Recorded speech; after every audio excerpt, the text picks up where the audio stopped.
Hello everyone, welcome to the channel. आज हम पढ़ेंगे क्लास 10 का चैप्टर है लाइट, जो कि ये है लेक्चर नंबर 2। लेक्चर 1 में ऑलरेडी हम पढ़ चुके हैं कि लाइट होता क्या है।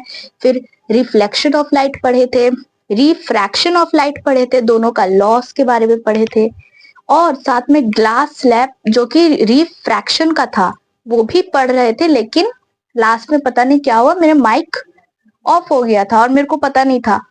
तो इस लेक्चर में, सेकेंड लेक्चर में, सबसे पहले हम ग्लास स्लैब को जानेंगे, उसके बाद हम आगे अपना लेक्चर को कंटिन्यू करेंगे। तो अब हम पढ़ेंगे ग्लास स्लैब के बारे में, जो कि ये एग्जाम्पल है रिफ्रैक्शन का। रिफ्रैक्शन क्या होता है? जब भी लाइट रे एक मीडियम से दूसरे मीडियम जब ट्रेवल करती है तो वो बेंड होता है।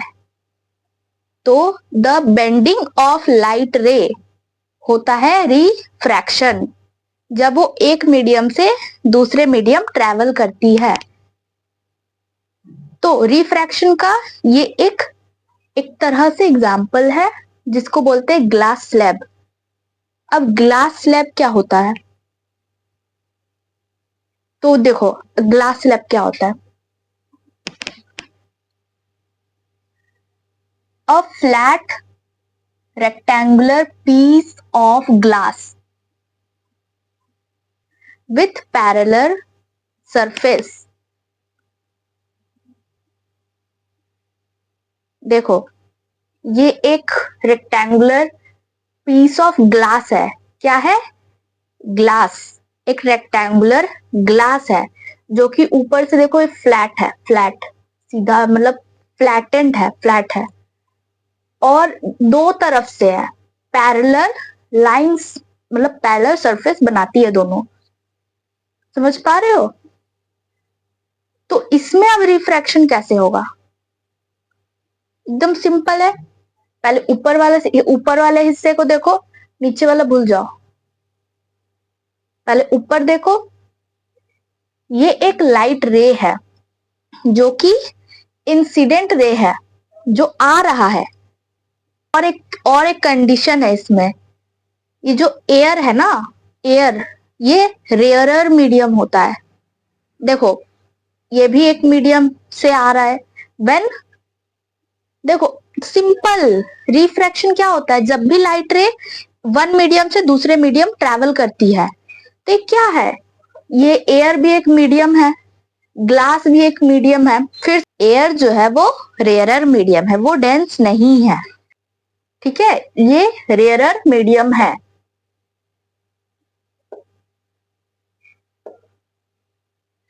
और ग्लास डेंस है। एयर एयर के अकॉर्डिंग ग्लास जो है वो डेंस है, वो डेंसर मीडियम है।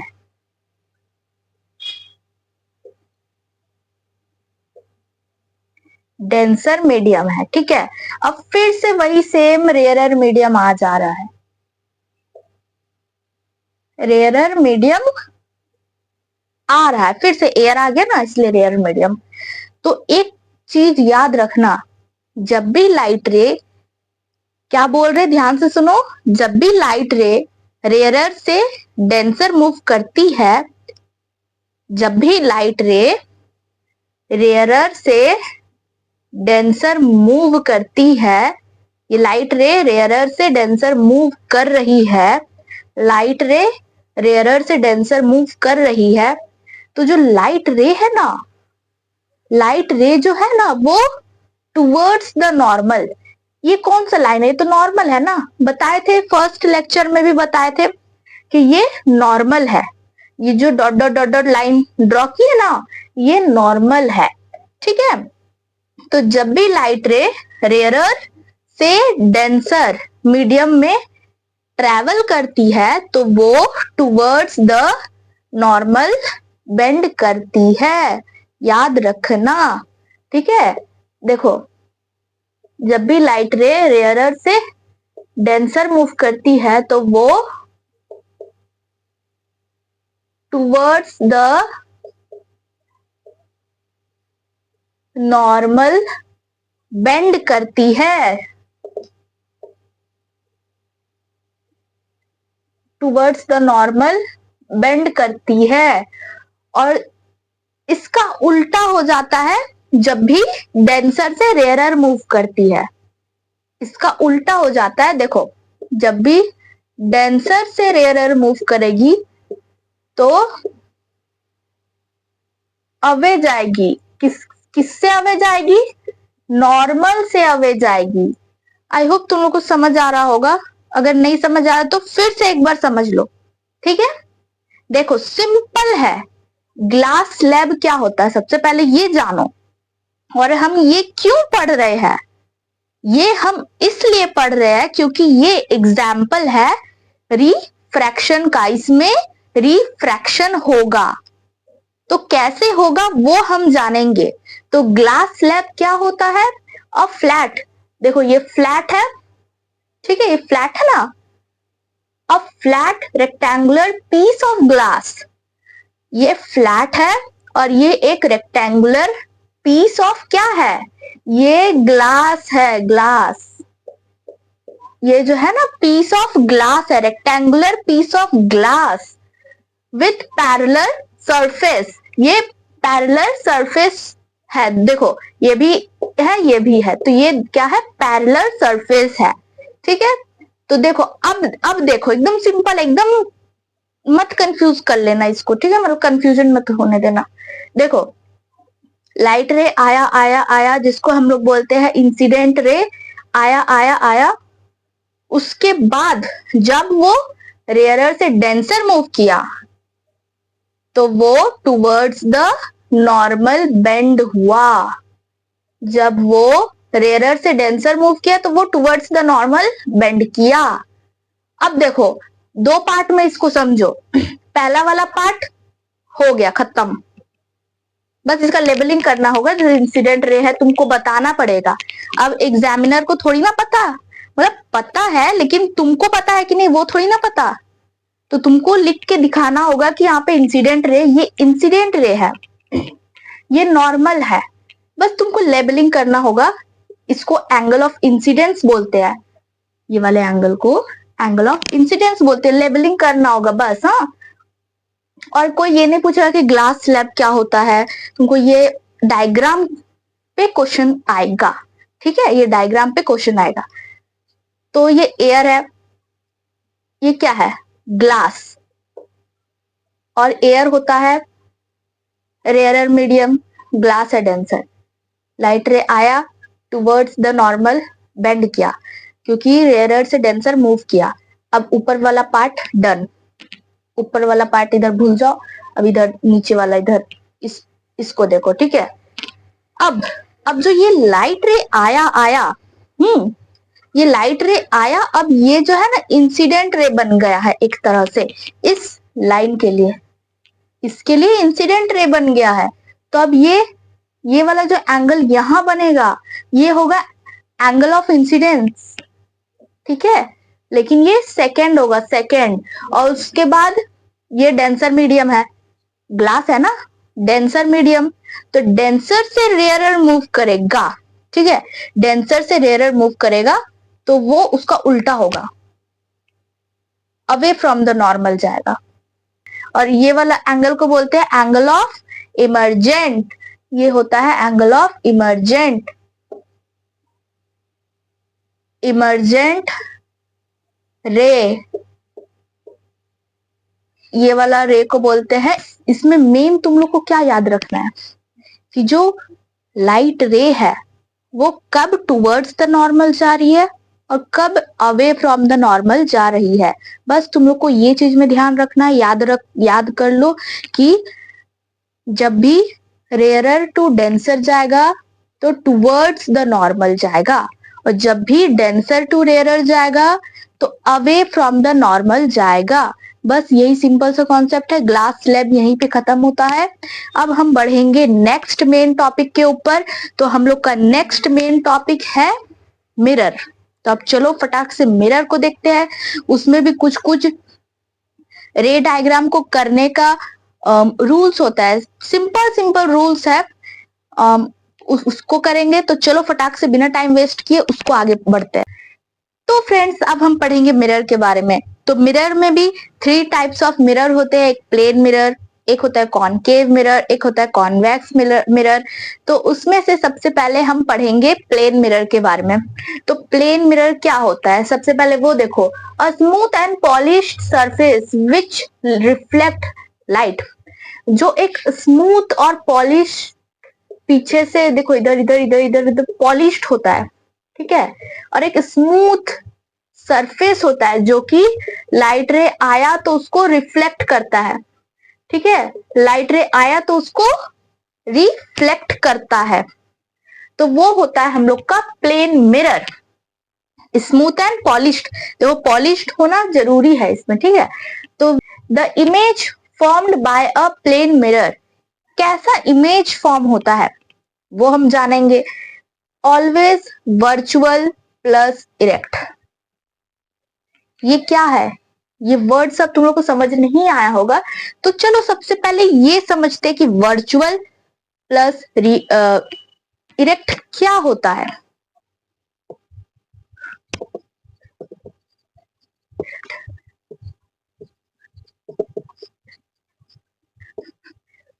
देखो ये दो एक साथ, ये दोनों वर्ड एक साथ लिखा जाता है, ये दोनों वर्ड एक साथ लिखा जाता है।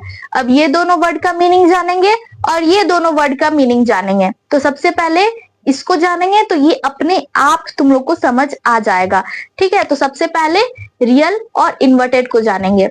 तो ये क्या है, रियल मतलब तो तुम लोग को पता है, एकदम रियल इमेज। और इन्वर्टेड क्या होता है, इन्वर्टेड मतलब उल्टा, क्या होता है, उल्टा। इन्वर्टेड का मतलब उल्टा, रियल का मतलब तुम लोग तो जानते ही हो, रियल, रियल एकदम रियल, ठीक है। रियल और इन्वर्टेड का मतलब होता है उल्टा। अब वर्चुअल क्या होता है, वर्चुअल मतलब कैसे बोले, जो रियल नहीं है, जो रियल नहीं है, रियल का उल्टा होता है वर्चुअल। मतलब देखो अभी एक एग्जांपल देते, एकदम सिंपल सा एग्जांपल, मेरे को पता है तुम लोग को समझ नहीं आया होगा, एक सिंपल सा एग्जांपल देते, जैसे कि अभी हम रियल रियल मतलब अपने सराउंडिंग को देख रहे हैं रियल में अपने आंख से। लेकिन मान लो अगर तुम सोए हुए हो, वर्चुअल में तुम सपना देख रहे हो, तो क्या है वो सपने में तुम कहीं देख रहे हो, तो वो वर्चुअली तुम लोग देख रहे हो, रियल में नहीं देख रहे हो। रियल में तो तुम लोग सोए हैं, मतलब रियल में तुम लोग सोए हो, तुम लोग सपने में देख रहे हो वर्चुअल दुनिया को, ठीक है, जो रियल नहीं है।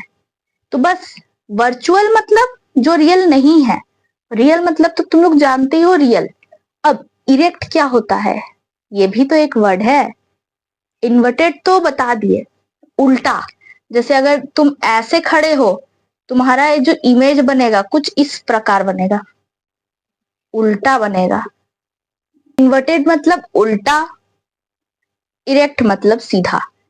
तुम अगर ऐसे खड़े हो तो जो तुम्हारा इमेज बनेगा वो भी इस प्रकार बनेगा। और रियल मतलब तो रियल तुम लोग समझ गए, वर्चुअल मतलब जो रियल नहीं है। बस ये दोनों में यही अंतर है। रियल प्लस इन्वर्टेड एक साथ याद कर लो कि रियल प्लस इन्वर्टेड याद कर लो, इन्वर्टेड का मतलब होता है उल्टा, ठीक है। बाकी एक याद रहेगा तो दूसरा अपने आप याद आ जाएगा, रियल। तो अब चलो ये वाला चीज को पढ़ते हैं। तो जो प्लेन मिरर इमेज बनाएगा वो हमेशा वर्चुअल प्लस इरेक्ट रहेगा। वर्चुअल मतलब जो रियल नहीं है, और इरेक्ट मतलब सीधा सीधा इमेज बनाएगा, ठीक है। अब तुम देखो, मिरर के पास जाओ और खड़े हो जाओ, तुम उल्टा दिखोगे क्या, नहीं ना, तुम्हारा इमेज जो बनेगा वो सीधा बनेगा।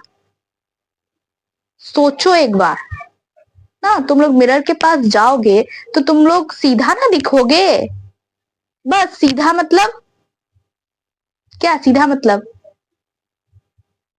वर्चुअल प्लस इरेक्ट, इरेक्ट मतलब सीधा, और वो वर्चुअल इमेज बनाएगा। तो ये दोनों एक साथ कंडीशन यहाँ पे अप्लाई होगा। अब the size of image is equal to the size of object. जो इमेज का साइज है, जो हम लोग का इमेज का साइज है वो ऑब्जेक्ट के साइज से इक्वल होगा, मतलब दोनों इक्वल होगा। अब तुम मिरर के सामने खड़े हो, क्या तुम्हारा हाइट एकदम से बढ़ गया कि तुम्हारा हाइट एकदम से छोटा हो गया? नहीं होता ना, तुम जितने हाइट के हो उतने ही हाइट तुम्हें दिखेगा। तो बस वही चीज यहाँ पे बोल रहा है कि जितना हाइट ऑब्जेक्ट का होगा उतना ही हाइट इमेज का भी होगा। ये दूसरा बोल रहा है, दूसरा। अब तीसरा क्या है? Image formed is far as behind the mirror as the object in front of it। तीसरा में क्या बोल रहा है? तीसरा में बोल रहा कि तुम जितने दूर खड़े हो उतना ही दूर इमेज भी बनेगा तुम्हारा। मतलब एकदम सिंपल सा सोचो कि तुम मिरर से थोड़े दूर में खड़े हो और तुम्हारा इमेज सामने बन जाएगा क्या मिरर के एकदम? नहीं ना, तुम इमेज भी तुम्हारा जो मिरर में बनेगा वो दूर ही बनेगा। तो यही चीज तीसरा नंबर में बताना चाह रहा। अब चौथा number, image is laterally inverted. अब इसका क्या मतलब होता है? ये तो कोई नया वर्ड आ गया, ये हम जाने, इसके बारे हम जाने, लेकिन ये तो नया वर्ड आ गया। अब लेटरली इन्वर्टेड का मतलब क्या होता है? लेटरली इन्वर्टेड का मतलब क्या होता है? एकदम सिंपल, तुम मिरर में जाओ और अपने लेफ्ट हैंड अप करो, तुम्हारा राइट हैंड अप होगा, मतलब एकदम उल्टा। यही इसी को बोलते हैं लेटरल इन्वर्जन, इसी को बोलते हैं लेटरली इन्वर्टेड। ठीक है, तो बस यही प्लेन मिरर के बारे था। अब हम बढ़ेंगे नेक्स्ट मिरर पे। अब हम पढ़ेंगे कॉनकेव और कॉन्वेक्स मिरर के बारे में। तो देखो, कॉनकेव मिरर क्या होता है? Reflecting surface is curved inward. मतलब देखो, एकदम छोटा सा ट्रिक है, इससे तुम लोग याद रख सकते हो। देखो, कॉनकेव, इसमें केव आ रहा ना, केव का मतलब क्या होता है? गुफा होता है केव का मतलब। तो ये केव, केव कैसा होता है? ऐसी होता है ना, केव अंदर तरफ ऐसी होता है ना, कर्व्ड होता है केव। तो इससे तुम लोग याद रख सकते हो कि कॉनकेव मतलब केव, ऐसी अंदर तरफ ऐसी है, कर्व्ड है अंदर तरफ। तो अब इसका जो रिफ्लेक्टिंग सरफेस होगा ये अंदर वाला ही होगा, इसके बाहर साइड पॉलिश्ड होगा। ठीक है, ये मिरर है ना, तो पॉलिश्ड होगा बाहर साइड। अब कॉनकेव जान लिए, अब कॉन्वेक्स मिरर क्या होता है? Reflecting surface is curved outward. मतलब जो इसका रिफ्लेक्टिंग सरफेस होता है ना, वो कुछ इस तरह से होता है। मतलब सिंपल, जो कॉनकेव है इसका उल्टा, कॉनकेव है इसका उल्टा।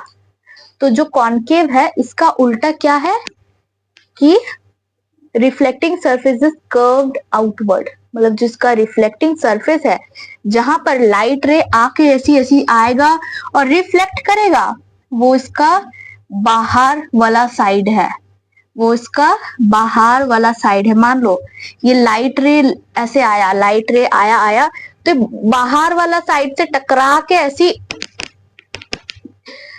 रिफ्लेक्ट हो जाएगा लाइट। ठीक है, तो ये होता है कॉन्वेक्स मिरर। अब कॉनकेव क्या होता है? जब लाइट रे, इसमें भी देख लो लाइट रे कैसे आ रहा है, लाइट रे इधर से आया आया आया आया आया और ये यहां पर रिफ्लेक्ट हुआ, अंदर रिफ्लेक्ट हुआ, अंदर रिफ्लेक्ट होके ऐसे चल गया।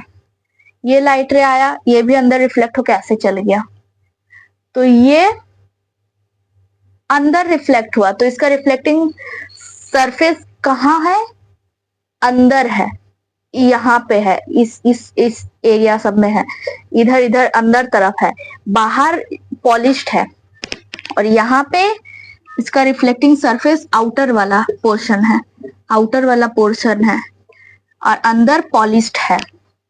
ठीक है, अब हम आगे रे डायग्राम को पढ़ने से पहले हम कुछ रूल्स जानेंगे, एकदम बेसिक और इजी है, पहले वो रूल्स जानेंगे फिर ऑटोमेटिकली तुमसे रे डायग्राम बन जाएगा।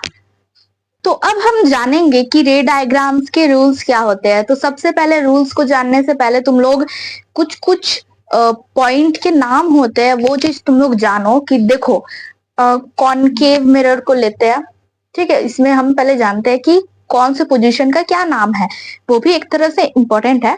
तो देखो ये जो सेंटर है, ये जो सेंटर है इसको बोलते हैं सेंटर ऑफ कर्वेचर। क्या बोलते हैं हम यहाँ पे लिख देंगे, टेंशन मत लो, ये इसको शॉर्टकट में यहाँ लिख ही देते हैं।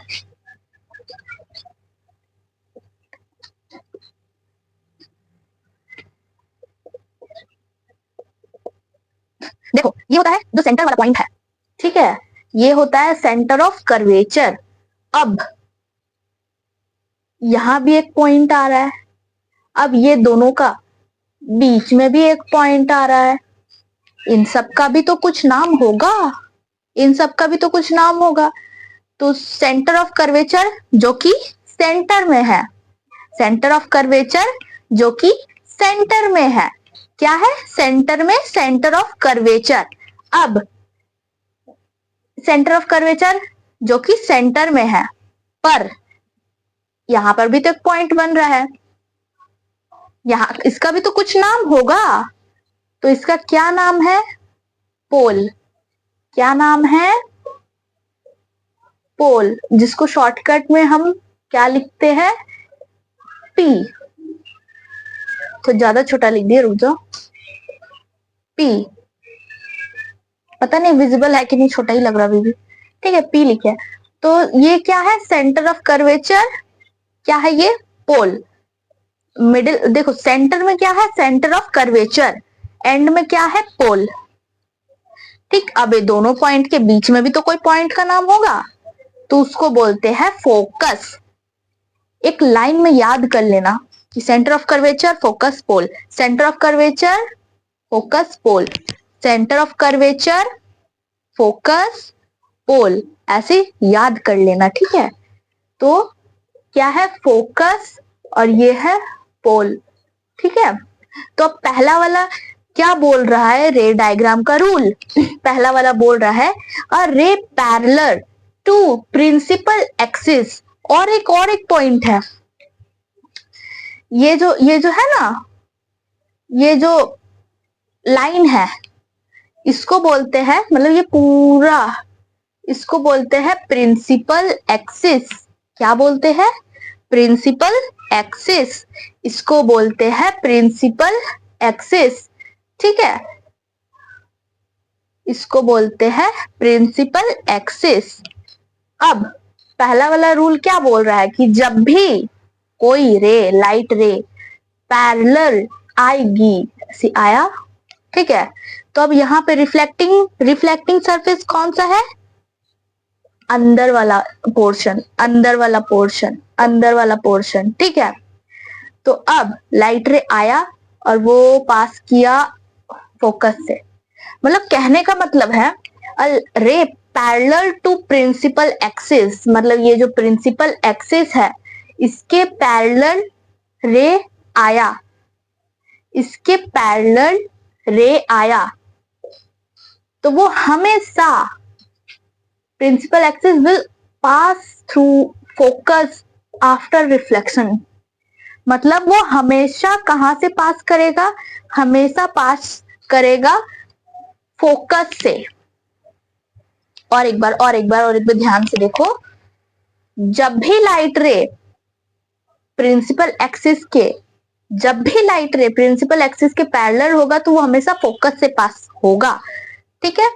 अब ये हो गया कॉनकेव का केस में, कॉनकेव मिरर का केस में। अब कॉन्वेक्स मिरर के केस में भी देखो, अब इसमें तो सब उल्टा होता है, ठीक है। तो अब यहाँ पे क्या, सेंटर में क्या है, सेंटर ऑफ कर्वेचर, एंड में क्या है, होल, बीच में क्या आ रहा, फोकस, ठीक है। अब यहाँ पे एक इमेजिनरी लाइन ऐसे ड्रॉ की। अब देखो लाइट रे आया, इसका रिफ्लेक्टिंग सरफेस कौन सा होता है, अभी थोड़ी देर पहले बताए थे, इसका रिफ्लेक्टिंग सरफेस होता है आउटर पोर्शन, ये आउटर पोर्शन होता है इसका रिफ्लेक्टिंग सरफेस। तो लाइट रे ऐसे आया पैरेलल, जो कि प्रिंसिपल एक्सिस के पैरेलल है, और वो कहां से पास करेगा, फोकस से पास करेगा। बट इसमें ये ऐसे नहीं, ये रिफ्लेक्ट हो जाएगा, इसमें भी पास होगा फोकस से, ऐसा नहीं कि इसमें पास नहीं होगा। देखो ये तो रिफ्लेक्ट हो गया, रिफ्लेक्टिंग सरफेस है ना आउटर वाला पोर्शन, आउटर वाला पोर्शन रिफ्लेक्टिंग सरफेस है, तो ये ऐसे रिफ्लेक्ट हो गया। पर जब हम लोग इसको ट्रैक करेंगे, देखो ट्रैक ऐसे ऐसे ऐसे ऐसे ऐसे, इसको जब हम ट्रैक करेंगे तो वो यहाँ पे ही आके, सीधा नहीं बना, रुक जाओ, जब हम इसको ट्रैक करेंगे इसका ये वाला लाइट का, इसको ये वाला जो रे ऐसी चल गया, इसको जब ट्रैक करेंगे तो वो फोकस में ही आएगा। तो इसमें ये ऐसा होता है, ठीक है, इस कॉनकेव में ऐसा हुआ, कॉन्वेक्स में ऐसा ऐसा हुआ, क्यों हुआ, क्योंकि आउटर पोर्शन रिफ्लेक्टिंग सरफेस है, इसके वजह से वो चल गया ऊपर तरफ उसका लाइट, और ये ऐसे ट्रैक जब हम किए तब ये फोकस में आके मिला। तो पहला बस यही बोल रहा सिंपल सा कि जब भी लाइट रे पैरेलल आएगा प्रिंसिपल एक्सिस से तो वो हमेशा फोकस से पास करेगा। तो पहला यही है, सिंपल सा पहला यही है, ठीक है। अब चलो नेक्स्ट रूल पे जाते हैं। तो अब देखो सेकेंड रूल क्या बोलता है, सेकेंड रूल जस्ट इसका अपोजिट है, जस्ट इसका अपोजिट है सेकेंड रूल। देखो a ray passing through the principal focus, मतलब जो रे पास कर रहा प्रिंसिपल फोकस, मतलब जो रे फोकस से पास कर रहा है, ध्यान से देखो, ध्यान से देखो, ये रे एक तो रे है, रे आया आया आया प्रिंसिपल फोकस से पास किया, से एक तो आया रे और प्रिंसिपल फोकस से पास किया, जो बोल रहा है वही ध्यान दो, will become parallel to principal axis, वो अरे वो पैरेलल होगा प्रिंसिपल एक्सिस के। देखो ये भी पैरेलल, मतलब दोनों लाइन इक्वली ऐसे जा रहा है तो दोनों पैरेलल हुआ ना। तो बस यही बोल रहा है। हम इसके पहले वाले में क्या पढ़े थे कि लाइट रे आएगा आएगा आएगा और ऐसे जाएगा, पहले ही वो पैरेलल हो रहा था और फोकस से पास कर रहा था।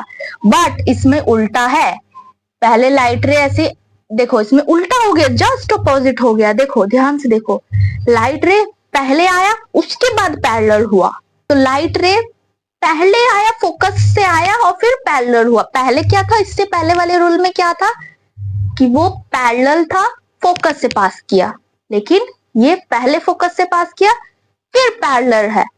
आई होप तुम लोगों को समझ आ रहा होगा क्या हम कहना चाह रहे हैं, ठीक है। तो बस ये अपोजिट है, पहला रूल याद रखो, सेकंड अपने आप याद रहेगा, ठीक है, बस तुम लोग को पता होना चाहिए। और वो तो हम बता ही दे रहे हैं, अभी तो याद रहेगा ही तुम लोग को। तो सेकंड वाले में इसमें भी देखो, इसमें अब कैसा होगा, लाइट रे ऊपर से आया तो वो फोकस से पास किया, इसमें ऐसे लाइट रे ऊपर से आया और वो फोकस में आके मिला, लेकिन लाइट यहीं से रिफ्लेक्ट बैक हो जाएगा, यहीं से रिफ्लेक्ट बैक हो जाएगा, क्योंकि आउटर पोर्शन रिफ्लेक्टिंग एरिया है इसका, ये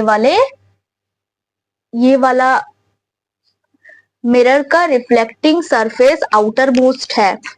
तो लाइट रे से आया, पहले फोकस में आके यहां मिल गया, बट ये रिफ्लेक्टिंग सरफेस का आउटर मोस्ट है तो यहीं से ऐसे रिफ्लेक्ट बैक हो जाएगा और ये पैरेलल हो जाएगा किसके, प्रिंसिपल एक्सिस के। तो ये कुछ इस प्रकार से पैरेलल हो जाएगा। तो तुम लोग ध्यान से देखो, दोनों केस में पैरेलल हो रहा है, ध्यान से देखो, इसका रिफ्लेक्टिंग सरफेस ये है, लाइट आएगा तो ये सब एरिया में ऐसे, ये सब एरिया में टकराएगा, देखो ये सब एरिया में टकराएगा, और जब यहाँ लाइट आएगा तो आउटर मोस्ट एरिया में लाइट टकराएगा।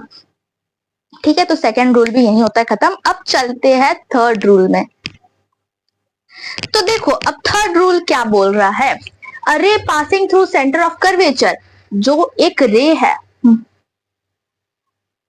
मान लो ये एक रे ऑफ लाइट आया आया आया सेंटर ऑफ कर्वेचर में, यहाँ पे टकरा गया, लेकिन अब ये तो रिफ्लेक्ट बैक भी तो होगा, रिफ्लेक्ट बैक भी तो होगा। हम बोले ना इसका रिफ्लेक्टिंग सरफेस ये है, मतलब अंदर की साइड रिफ्लेक्ट होता है, और इसका आउटर मोस्ट एरिया होता है रिफ्लेक्टिंग सरफेस, पर रिफ्लेक्ट बैक भी तो होगा। ऐसे आया रिफ्लेक्ट, ऐसे आया लाइट रे, और ये रिफ्लेक्ट बैक भी तो होगा। तो रूल क्या बोलता है, रे passing through the centre of curvature, जो रे पास कर रहा है सेंटर ऑफ कर्वेचर से, वो फॉलो करेगा सेम पाथ बैक, मतलब वो सेम पाथ को फॉलो करेगा जब वो रिटर्न आएगा।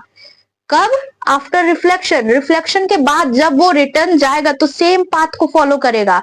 मतलब जब लाइट रे आया तो वो सेम रूट को फॉलो करके इसी डायरेक्शन में चले जाएगा, वो कहीं और नहीं जाएगा रिफ्लेक्शन के बाद। बस यही रूल बोल रहा है। तो ये कॉनकेव के केस में देख लिया, अब कॉन्वेक्स के केस में भी देखो तुम लोग। कॉन्वेक्स के केस में ये देखो, इसका तो रिफ्लेक्टिंग सरफेस ये आउटर मोस्ट एरिया है, तो अब लाइट रे आया, ऐसी आया लाइट रे, तो अब इसका तो ट्रैक करना पड़ेगा ना लाइट, क्योंकि यहाँ पे ही तो इसका रिफ्लेक्शन हो जाएगा। तो ये ट्रैक किए, हाँ भाई सेंटर ऑफ कर्वेचर में तो आ रहा है, तब लाइट रे कहाँ जाएगा, तो जिस डायरेक्शन से वो आया उसी डायरेक्शन से वो रिटर्न भी चले जाएगा। यही तीसरा लॉ बोल रहा है कि जब भी लाइट रे आएगा सेंटर ऑफ कर्वेचर से पास होगा तो वो सेम पाथ को फॉलो करेगा। तो थर्ड रूल भी यही बोल रहा है। अब चलते हैं फोर्थ रूल में। तो अब लास्ट रूल यही बोलता है कि देखो पहले हम रीड करते हैं, नहीं पहले हम समझा देते ताकि तुम लोग को आइडिया हो, फिर रीड करेंगे तो तुम लोग को एकदम से समझ आ जाएगा। तो देखो लास्ट वाला रूल यही बोल रहा है कि जब भी लाइट रे पोल से टकराएगा, जब भी लाइट रे पोल में टकराएगा तो वो सेम एंगल से वो रिफ्लेक्ट बैक होगा। लाइट रे आया, वो सेम एंगल से रिफ्लेक्ट बैक होगा। तो यहाँ पर जो ये वाला एंगल इस एंगल के इक्वल होगा। बस यही बोल रहा है लास्ट रूल। तो ये तो कॉनकेव के केस में देखे, अब कॉन्वेक्स के केस में भी देखो, लाइट रे बाहर से आएगा, इसका तो reflecting surface outer most area है ना, तो लाइट रे जैसे ही आएगा पोल में तो टकरा के रिफ्लेक्ट बैक होगा, ये वाला एंगल इस एंगल के इक्वल होगा। तो बस यही है लास्ट वाला रूल। तो एक बार रीड करते हैं, ray incident at pole is reflected back, मतलब जो रे ऑफ लाइट आ रहा है इंसिडेंट, मतलब जो रे ऑफ लाइट आ रहा पोल में वो रिफ्लेक्ट बैक होगा, तो making same angle with principal axis. तो वो सेम एंगल बनाएगा प्रिंसिपल एक्सिस में। ये देखो, ये प्रिंसिपल एक्सिस है बीच वाला, ये पूरे को जो बोलते हैं प्रिंसिपल एक्सिस, ये तो एक एक पॉइंट का नाम है ना, सेंटर ऑफ कर्वेचर, फोकस, पोल, पर ये जो पूरा एक लाइन है इसको बोलते हैं प्रिंसिपल एक्सिस। तो जो रे ऑफ लाइट आ रहा है जब वो रिफ्लेक्ट बैक होगा तो जो प्रिंसिपल एक्सिस से बना रहा है एंगल, दोनों एंगल इक्वल होगा। सेम केस इसमें है, बस इसका reflecting surface outer most area है। तो ये लास्ट रूल हो गया। तो अब हम नेक्स्ट देखेंगे साइन कन्वेंशन। बहुत इजी है, एक ट्रिक से बताएंगे, एकदम से कभी नहीं भूलोगे, इतना इजी है। ठीक है, तो अब हम जानेंगे साइन कन्वेंशन के बारे में, जो कि एकदम इजी है। अगर ये ट्रिक तुम लोग जान जाओ तो, नहीं तो थोड़ा कंफ्यूजन हो जाता है प्लस माइनस लगाने में। तो देखो, तो ऑब्जेक्ट मान लो यहाँ पे ऑब्जेक्ट है, ठीक है, तो जब भी न्यूमेरिकल सॉल्व करोगे तो जो नंबर होते हैं, नंबर सब, उसमें प्लस माइनस माइनस प्लस, उसका भी कुछ उसका भी वैल्यू होता है, उससे भी कुछ इंडिकेट होता है। तो बहुत इंपॉर्टेंट हो जाता है एक तरफ से ये। अगर तुम प्लस की जगह माइनस लगा दो तो गलत होने के चांसेस बढ़ जाते हैं तुम्हारा न्यूमेरिकल का जो भी सोल्यूशन है। तो देखो तुम्हारा ऑब्जेक्ट इस तरफ है, रिफ्लेक्टिंग एरिया के इस तरफ है, तो वो हम माइनस में लेंगे ऑब्जेक्ट का डिस्टेंस। ठीक है, माइनस में लेंगे। मान लो इसका 4 मीटर, हाँ 4 मीटर ले लो, एग्जाम्पल ले लो 4 मीटर, तो वो -4 मीटर लेंगे ऑब्जेक्ट डिस्टेंस को। ऑब्जेक्ट डिस्टेंस -4 मीटर लेंगे। ठीक है, ये 4 मीटर ऑब्जेक्ट का यहाँ पे डिस्टेंस है ना, तो माइनस पे लेंगे। ठीक है, ऑब्जेक्ट का तो ले लिए कि माइनस है, लेकिन इमेज यहां बना तो, इमेज अगर यहां बना, ठीक है, यहां पे नेगेटिव होगा। देखो लाइन से एक एक फ्रेज को कंप्लीट करेंगे। ठीक है, तो सबसे पहले हम क्या जाने कि ऑब्जेक्ट अगर इस तरफ होगा, रिफ्लेक्टिंग सरफेस के लेफ्ट साइड इस तरफ होगा, तो वो नेगेटिव मिलेंगे ऑब्जेक्ट डिस्टेंस। ठीक है, अब यहां पर इमेज फॉर्म हुआ है, तो यहां पे क्या होगा, पॉजिटिव। मान लो यहाँ पे 4 मीटर में ऑब्जेक्ट का डिस्टेंस है, सॉरी ऑब्जेक्ट बोल रहे, इमेज का डिस्टेंस 4 मीटर है। 4 मीटर यहाँ पर इमेज फॉर्म हुआ है, तो ये क्या होगा, प्लस में 4 मीटर होगा। ठीक है, यहाँ पे प्लस में 4 मीटर होगा। तो ये तो ऑब्जेक्ट और इमेज का फॉर्म्ड होना, ऑब्जेक्ट कहां पर है उसका डिस्टेंस और इमेज का डिस्टेंस, तो ये तो ऐसे है। ठीक है, अब मान लो ऑब्जेक्ट कुछ इस तरह अपवर्ड है, ये हम डिस्टेंस का बात किए, अब पोजीशन का भी होता है। तुमको कैसे पता चलेगा कि वो सीधा इमेज है, उल्टा इमेज है, ऑब्जेक्ट सीधा रखा है, उल्टा रखा है, कैसे पता चलेगा? तो इसमें भी प्लस माइनस इसमें भी है। मान लो ऑब्जेक्ट सीधा रखा है, सीधा को क्या बोलते हैं, इरेक्ट, सीधा इरेक्ट, तो वो ऐसे है। और इमेज जो है वो कुछ इस प्रकार उल्टा यहां बना है। तो जो अपवर्ड है ना, अपवर्ड में प्लस लेंगे, नीचे में नेगेटिव लेंगे। ठीक है, अब इसमें प्लस माइनस तुम लोग कंफ्यूज हो गए, मेरे को पता है, हम भी कंफ्यूज हुए थे अपने टाइम में, हम भी कंफ्यूज हुए थे अपने टाइम में। तो अब देखो सिंपल सा हम क्या किए थे, ट्रिक लगाए थे कि एक ग्राफ के जैसा कुछ कुछ बन रहा है, बस थोड़ा आगे पीछे इधर उधर है, लेकिन ये तो फॉर्म हो रहा है ग्राफ के जैसा।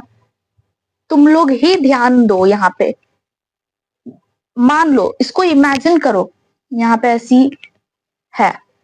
ठीक है, कॉनकेव मिरर, तो जो इस एरिया में बन रहा है इमेज वो तो नेगेटिव है। देखो नेगेटिव जोड़ो तुम लोग इसको और इसको जोड़ के देखो, नेगेटिव नेगेटिव।